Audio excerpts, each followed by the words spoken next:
O conflito entre judeus e árabes é uma das disputas mais complexas e duradouras da história moderna. Para entender as raízes dessa tensão, precisamos voltar à Bíblia, onde as figuras de Ismael e Isaque representam o início de uma rivalidade que se perpetuou ao longo dos séculos e ainda influencia as relações entre os dois povos até os dias de hoje. Tudo começa com Abraão, considerado o patriarca das três grandes religiões monoteístas: o judaísmo, o cristianismo e o islã. Abraão recebeu de Deus a promessa de que seria o pai de uma grande nação, o que deu origem a duas linhagens distintas com o nascimento de seus filhos, Isaque e Ismael, frutos de duas mulheres diferentes. Isaque foi filho de Sara, sua esposa legítima, enquanto Ismael nasceu de Agar, uma escrava egípcia. Na visão judaica, Isaque é o legítimo herdeiro da promessa divina, pois é o filho legítimo de Abraão.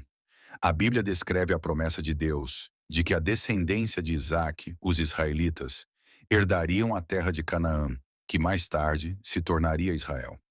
No entanto, a narrativa também menciona que Deus fez uma promessa a Ismael, o qual seria pai de uma grande nação, embora não fosse o escolhido para herdar a terra prometida. Esse contraste entre as promessas de Deus gerou a base de uma rivalidade que perdura até os dias atuais. A diferença entre essas duas promessas formou a base do conflito entre os judeus e os árabes. Para os judeus, a promessa feita a Isaac legitima seu direito à terra de Canaã, enquanto os árabes, que se veem como descendentes de Ismael, consideram que também têm direito a essa terra. No Islã, Ismael ocupa uma posição central.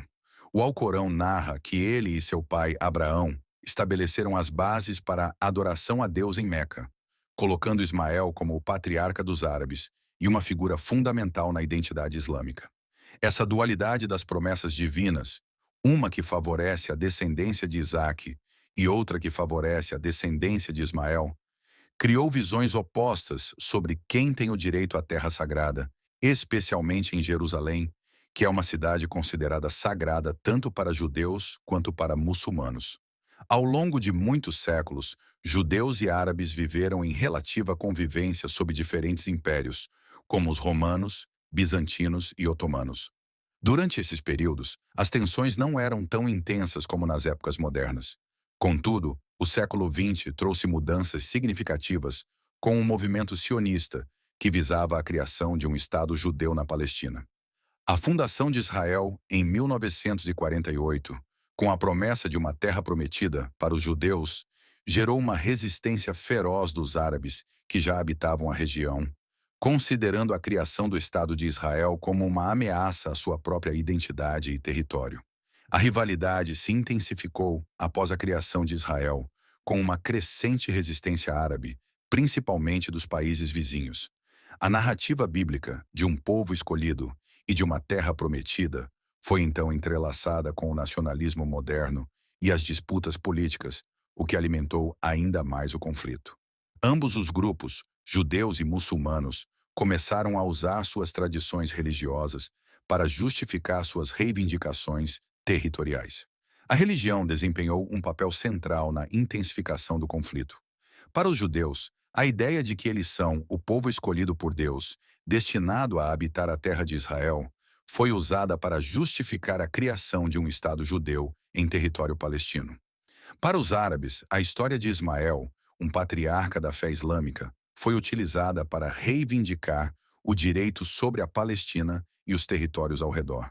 O uso político dessas narrativas religiosas gerou um ciclo vicioso de violência e desconfiança.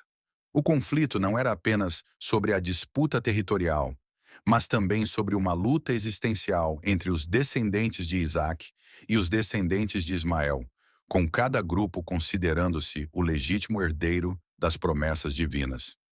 Embora a Bíblia e o Alcorão, em sua essência, defendam a paz e a reconciliação, as narrativas de Abraão e seus filhos acabaram sendo distorcidas para justificar ações de guerra e opressão. Para quebrar o ciclo de ódio e violência que persiste há milênios, é necessário repensar essas narrativas. Ao invés de vê-las como justificativas para o conflito, elas podem ser reinterpretação como uma base para o diálogo e a compreensão mútua. A história de Abraão, Isaque e Ismael embora originadora de divisão, pode ser entendida também como uma oportunidade de reconciliação. Em vez de continuar a olhar para o passado como um campo de batalha simbólico, talvez seja a hora de reconhecer que essas figuras podem servir como um convite para a paz. A verdadeira questão é como judeus e árabes podem se reconciliar, respeitar suas diferenças e trabalhar para viver juntos de forma pacífica. A história de Isaac e Ismael, quando vista de outra perspectiva, pode ser uma oportunidade para reconstruir a paz e superar o conflito.